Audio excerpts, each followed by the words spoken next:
Buenos días a todos, estamos saludándoles desde Mi Tiempo con Dios, devocional que hacemos desde Ontario, Canadá, desde su comunidad cristiana La Roca de Betel. Venimos leyendo el libro o la carta a los Gálatas y hoy vamos a leer el capítulo número 2. Pero antes queremos poner en manos del Señor este tiempo, así que oremos. Amado Padre, Dios Todopoderoso, yo te doy gracias por la oportunidad que nos das en esta mañana de leer tu palabra, Señor. Queremos aprender de lo que tú tienes para nosotros, Dios, en este día. Te pido, Padre, que bendigas a cada persona que escucha estos audios, Señor. Y que seas tú, Señor, revelándonos lo que hay en medio de tu palabra. Que podamos aplicarla y hacer la diferencia, Señor. Llevando el mensaje de salvación a todo el que lo necesita. Quedamos en tus manos, en el nombre de Jesús. Amén y amén. Los apóstoles aceptan a Pablo. Luego, 14 años más tarde, regresé a Jerusalén, esta vez con Bernabé, y Tito también vino. Fui a Jerusalén porque Dios me reveló que debía hacerlo. Durante mi tiempo allí me reuní en privado con los que eran reconocidos como los dirigentes de la iglesia y les presenté el mensaje que predico a los gentiles. Quería asegurarme de que estábamos de acuerdo, porque temía que todos mis esfuerzos hubieran sido inútiles y que estaba corriendo la carrera en vano. Sin embargo, ellos me respaldaron y ni siquiera exigieron que mi compañero Tito se circuncidara, a pesar de que era griego.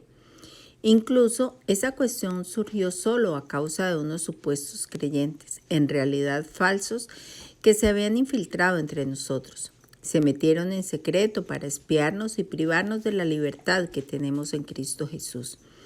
Pues querían esclavizarnos y obligarnos a seguir los reglamentos judíos, pero no nos doblegamos ante ellos ni por un solo instante. Queríamos preservar la verdad del mensaje del Evangelio para ustedes. Los líderes de la iglesia no tenían nada que agregar a lo que yo predicaba. Dicho sea de paso, su fama de grandes líderes a mí no me afectó para nada, porque Dios no tiene favoritos. Al contrario, ellos comprendieron que Dios me había dado la responsabilidad de predicar el Evangelio a los gentiles, tal como le había dado a Pedro la responsabilidad de predicar a los judíos. Pues el mismo Dios que actuaba por medio de Pedro, apóstol a los judíos, también actuaba por medio de mí, apóstol a los gentiles. De hecho, Santiago, Pedro y Juan, quienes eran considerados pilares de la iglesia, reconocieron el don que Dios me había dado y nos aceptaron a Bernabé y a mí como sus colegas. Nos animaron a seguir predicando a los gentiles mientras ellos continuaban su tarea con los judíos. La única sugerencia que hicieron fue que siguiéramos ayudando a los pobres, algo que yo siempre tengo deseos de hacer. Pablo enfrenta a Pedro. Pero cuando Pedro llegó a Antioquía, tuve que enfrentarlo cara a cara, porque él estaba muy equivocado en lo que hacía. Cuando llegó por primera vez, Pedro comía con los creyentes gentiles, quienes no estaban circuncidados. Pero después, cuando llegaron algunos amigos de Santiago, Pedro no quiso comer más con esos gentiles. Tenía miedo a la crítica de los que insistían en la necesidad de la circuncisión. Como resultado, otros creyentes judíos imitaron la hipocresía de Pedro e incluso Bernabé se dejó llevar por esa hipocresía. Cuando vi que ellos no seguían la verdad del mensaje del Evangelio, le dije a Pedro delante de todos los demás: si tú, que eres judío de nacimiento, dejaste a un lado las leyes judías y vives como un gentil, ¿por qué ahora tratas de obligar a estos gentiles a seguir las tradiciones judías? Tú y yo, judíos de nacimiento, no somos pecadores como los gentiles. Sin embargo, sabemos que una persona es declarada justa ante Dios por la fe en Jesucristo y no por la obediencia a la ley. Y nosotros hemos creído en Cristo Jesús para poder ser declarados justos ante Dios por causa de nuestra fe en Cristo y no porque hayamos obedecido la ley. Pues nadie jamás será declarado justo ante Dios mediante la obediencia a la ley. Pero supongamos que intentamos ser declarados justos ante Dios por medio de la fe en Cristo y luego se nos declara culpables por haber abandonado la ley. ¿Acaso esto quiere decir que Cristo nos ha llevado al pecado? Por supuesto que no. Más bien, soy un pecador si vuelvo a construir el viejo hábito del sistema de la ley que ya eché abajo. Pues cuando intenté obedecer la ley misma me condenó. Así que morí a la ley. Es decir, dejé de intentar cumplir todas las exigencias a fin de vivir para Dios. Mi antiguo yo ha sido crucificado con Cristo. Ya no vivo yo, sino que Cristo vive en mí. Así que vivo en este cuerpo terrenal, confiando en el Hijo de Dios, quien me amó y se entregó a sí mismo por mí. Yo no tomo la gracia de Dios como algo sin sentido, pues si cumplir la ley pudiera hacernos justos ante Dios, entonces no habría sido necesario que Cristo muriera. Bueno, con esto termina el capítulo 2 del libro de Gálatas y dice que luego de 14 años de estar en el ministerio cristiano, Pablo va hasta Jerusalén y esta vez fue con Bernabé y Tito, que también fueron con él, y él se fue a presentar ante los apóstoles que estaban en Jerusalén. Ahí estaba Pedro, estaba Santiago. ¿Y qué es lo que hace Pablo? Pablo fue a constatar de que el evangelio que él estaba predicando a los gentiles no se hubiese salido de lo que Cristo había dado a los apóstoles. O sea, que él quería que hubiese unidad en lo que se estaba hablando. Muchas veces a nosotros nos toca también revisar si posiblemente estamos cambiando la doctrina. De pronto, muchas veces podemos estar saliéndonos o desenfocándonos de lo que verdaderamente es el Evangelio. El Evangelio es que Cristo murió por nosotros y que nosotros somos salvos por la gracia que Jesucristo hizo en la cruz, por ese sacrificio. Por gracia somos salvos, por creer en ese sacrificio y no por nada más. Muchas veces nosotros podemos desviarnos y no nos damos cuenta. La palabra de Dios dice que engañoso es el corazón del hombre y nadie lo entiende, porque ni uno mismo entiende el corazón de uno, y puede ser que uno se pueda salir en algún momento dado de los principios o de la doctrina que Cristo nos ha dado a nosotros para enseñar. Es bueno que cuando haya alguien que nos vea a nosotros de pronto saliéndonos de la doctrina, nos confronte en amor y nos diga: hey, mucho cuidado, que de pronto revisa esto y habla esto, porque es que lo que estás hablando de pronto se está saliendo de lo que verdaderamente es el Evangelio de Cristo. El Evangelio de Cristo nos da a nosotros la salvación de nuestros pecados, de nuestra vida, por gracia en el Señor. Mire que hay algo que nosotros tenemos que tener en cuenta, lo dice el apóstol Pablo aquí a los Gálatas. No es porque nosotros tengamos un apellido, la salvación no es porque nosotros hayamos nacido.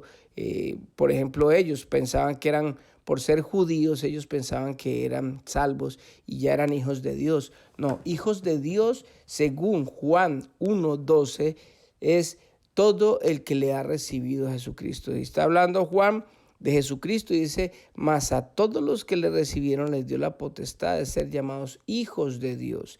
Solo a esos, a los que le han recibido a Jesucristo, no a todo el mundo. Hay religiones que dicen: no, es que todos somos hijos de Dios, entonces todos vamos para el cielo. Y eso no es cierto según la palabra de Dios, según mi Biblia. De pronto puede estar equivocado yo, pero mi Biblia no está equivocada. Y eso es lo que dice la palabra de Dios. También en la primera carta de Juan dice que el que tiene al Hijo tiene la vida, y el que no tiene al Hijo pues no tiene la vida. Eso lo dice el mismo Juan en una de sus epístolas. Entonces, ¿qué es lo que nosotros tenemos que tener en cuenta? Que el Evangelio está basado en la obra de Jesucristo en la cruz. No hay otra cosa que nosotros podamos añadir. Ahora, la ley es buena, ¿por qué? Porque la ley nos muestra el pecado, nos revela el pecado que nosotros tenemos. Cuando nosotros vamos a la ley nos dice: mire, no debemos robar. Entonces el que roba, pues ya sabe que tiene pecado. No debemos mentir, el que miente tiene pecado. No debemos adulterar ni fornicar. Entonces el que hace estas cosas tiene pecado. Nos revela el pecado, pero no nos salva el hecho de no hacer el pecado, sino que simplemente al revelarnos nuestro pecado, nosotros vemos la necesidad de ir ante Jesucristo, recibirlo por fe, recibir el sacrificio de la cruz por fe, y eso es lo que nos salva a nosotros. Así que no es por las obras de la ley, no es por abolengo, no es por apellido, no es por nacionalidad, es por la fe en Jesucristo que nosotros somos salvos. Después, mire que hay un enfrentamiento o una confrontación que le hace Pablo enamora a Pedro, porque Pedro tenía algo, y era que cuando él estaba solo, él comía con los que no eran circuncidados, con los que no eran judíos, y era muy amable con todo el mundo. Pero cuando llegaban los amigos de Santiago, el hermano del Señor, y todos los que eran judíos, entonces él cambiaba y no se sentaba con ellos. Entonces Pablo, delante de todos, lo confrontó. Él le dijo: Pedro, ¿por qué tú eres así? ¿Por qué tú tienes una forma de ser cuando no están los judíos y otra forma de ser cuando están los judíos? Entonces eso nos enseña a nosotros que nosotros debemos de ser de un solo carácter, que nosotros debemos de ser personas íntegras, que no nos dejemos llevar por la religión ni por las apariencias, porque las apariencias simplemente lo único que hacen es engañarnos a nosotros mismos. Nosotros tenemos que ser claros y ser una sola persona en la casa, en la iglesia y en el trabajo y donde quiera que estemos. No mostrar una cara en la casa, no mostrar otra cara en la iglesia y otra cara en otros lugares. Así que el Señor nos pide a nosotros integridad, el Señor nos pide a nosotros que la única salvación está por medio de Jesucristo. Nos pide a nosotros que seamos personas que llevemos el evangelio verdadero, que es basado no en las obras, sino en la fe en Jesucristo. Usted puede dar muchos mercados, usted puede dar muchas bendiciones a muchas personas, pero eso no lo va a salvar. Lo que lo salva a uno es la fe en Jesucristo, que ya después de que uno es salvo, lógicamente las obras que Dios preparó de antemano, nosotros las hacemos, no para salvación, sino como una consecuencia de ya tener el amor de Dios, de haber recibido el Espíritu Santo, y que el Espíritu Santo que está en nosotros nos llena de ese amor para poder nosotros hacer la obra que Dios nos ha encomendado. Primeramente, llevar el mensaje de salvación a todos los que no le conocen, y por qué no ayudar a los pobres, ayudar a las personas que necesitan también de una mano amiga, de una mano donde reconozcan y vean que siendo nosotros cristianos podemos también ayudar al necesitado. Así que vamos a orar en esta hermosa mañana. Bendito Jesús, te doy gracias por esta palabra que hemos recibido en este día, Señor. Gracias, papito lindo, porque tenemos la salvación gracias a tu Hijo Jesucristo, Señor. Yo te pido, Padre Santo, de que nos ayudes a cada uno de nosotros, Señor, a ser íntegros, a ser de una sola palabra, Señor, que nuestro sí sea sí, que nuestro no sea no. Que podamos, Señor, tener en cuenta de que somos salvos gracias a ti, Señor, al sacrificio que tú hiciste en la cruz, Señor. Que no hay nada que nos pueda llevar al Padre, sino solamente tú, que eres el camino, la verdad y la vida. Te pido y te ruego por cada persona que escucha estos audios, bendícenos a todos, Señor, y permítenos vivir en la libertad de saber de que somos salvos gracias a ti, Señor. Te pido, Padre, que nos bendigas el resto del día con tu presencia, y quedamos en tus manos en el nombre de Jesús. Amén y amén. Que Dios les bendiga a todos y que tengan un hermoso día.